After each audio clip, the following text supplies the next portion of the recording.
আশাবাদী। বিজেপির vote share এই কেন্দ্রে একেবারে লাফিয়ে লাফিয়ে বেড়েছে এবং 2019 প্রধানমন্ত্রী নরেন্দ্র মোদীর নেতৃত্বে, 2024 তার নেতৃত্বে একেবারে 100% আশাবাদী।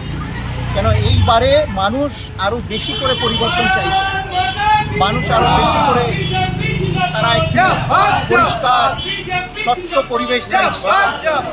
মানুষের কাছে বার্তা হচ্ছে যে আপনারা বিশেষ করে যাদবপুর কেন্দ্রে ভারতীয় জনতা পার্টিকে জেতান এবং এই যাদবপুর কেন্দ্রের যে ঐতিহ্য, তার আসল যে ঐতিহ্য, সেই ঐতিহ্যের বিকাশ এবং যাদবপুর কেন্দ্রকে একেবারে একটি লিডিং পার্লামেন্টারি সিট, লোকসভা সিটে পরিণত করা এবং এই যে বিকশিত ভারতের কথা প্রধানমন্ত্রী বলছেন, পরিষেবা, উন্নয়ন, একেবারে বিশ্বমানের পরিকাঠামো, এই যাদবপুর লোকসভা কেন্দ্রে এত পোটেনশিয়াল, এই পোটেনশিয়ালকে সম্পূর্ণভাবে তার প্রকাশ করাটা এই হলো আমার প্রতিশ্রুতি হবে।